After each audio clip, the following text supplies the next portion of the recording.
And Fuentes respecter said, imagine giving Lamar Jackson $230 million guaranteed and he gets hurt. Yeah, that's what owners are squirming about right now. Steve Bisciotti is the Baltimore Ravens owner, and he had this to say when he saw and was asked about the Deshaun Watson contract, because Lamar Jackson's contract's the next one on the docket.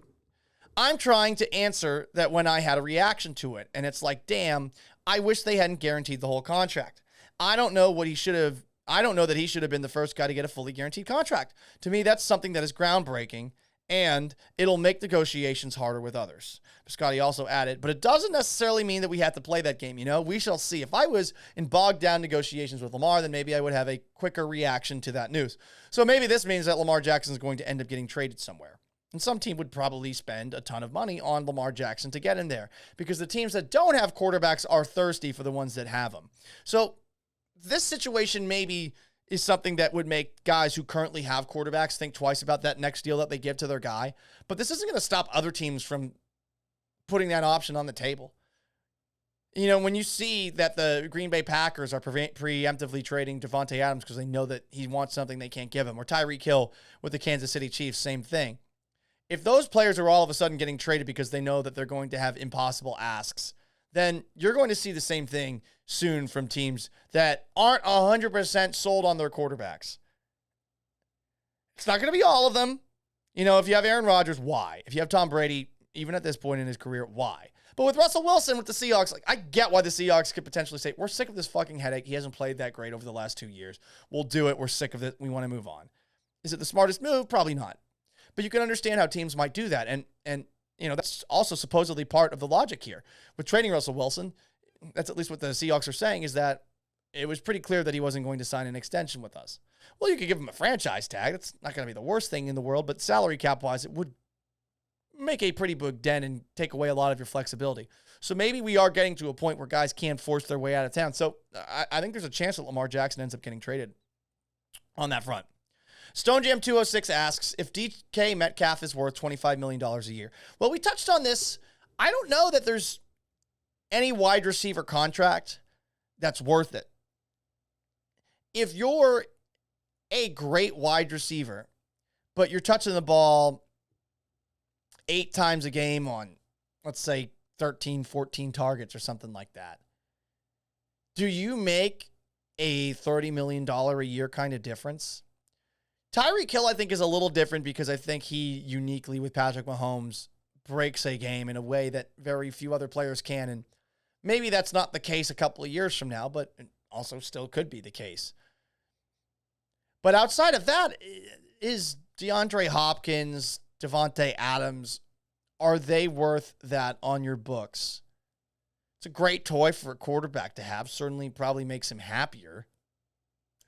But we touched on it yesterday. If you take a look at the big contracts given out to wide receivers over the last couple of years, the only guys with titles are Mike Evans, Chris Godwin, but Godwin hasn't gotten a long-term deal, and Cooper Kupp and Robert Woods, who are not playing for a ton of money. They have nice contracts by our standards, of course, but those two are not getting paid a massive wide receiver contract. So do you really feel like DK Metcalf is going to be worth that? I don't know. I mean, if you find yourself a young rookie quarterback who is on a rookie deal and you're not paying him a lot of money, sure.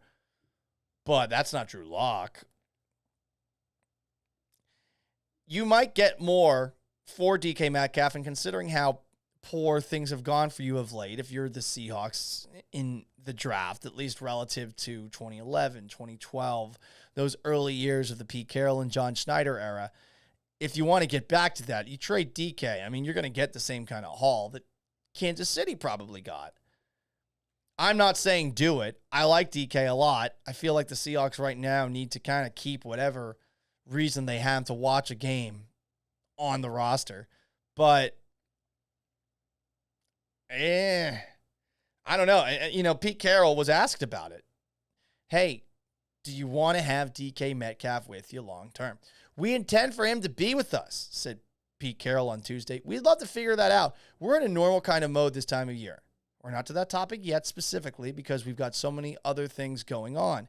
But we'd love to have them. There's no way I could imagine playing without him. Well, earlier this offseason, what was it that Pete Carroll said about Russell Wilson? I don't envision trading him. And then they did. Pete puts a sunshiny spin on everything, but the guy lies straight up very often. I mean, he did it to me when I asked him about Brian Schottenheimer at the end of the 2020 to 2021 season. I asked him, hey, I mean, what's Brian Schottenheimer's status going forward? And he said, well, he's our offensive coordinator. Then later that day, he got fired, which was a tad annoying. And, you know, Pete was asked about his comments in the Russell Wilson trade when he said yesterday, things changed. There was a long period in there working it. I didn't have the intention of going crazy, but we looked at the opportunity. They keep calling the trading of Russell Wilson an opportunity. Good God. Once we got a good look at it, there was reason. We got a really good deal, so we went ahead and made it. It took a long time to get to that, though. We had a long process where I didn't think we would do it. It was such a complicated trade to make. But they traded him. And the person who I think is a little more honest and open these days, and especially now that Russell Wilson's not here anymore and he doesn't have to tiptoe around talking about the guy, is this from John Schneider. When it comes to extending DK Metcalf's contract, he said, it is what it is now, right? This is the market. So we'll get to that when we get to it. But yeah, there is a bit of whoa. But then you have to figure out, where's the cap going? What's it going to look like? How do you build your team? Like, Schneider seems a little bit less committed to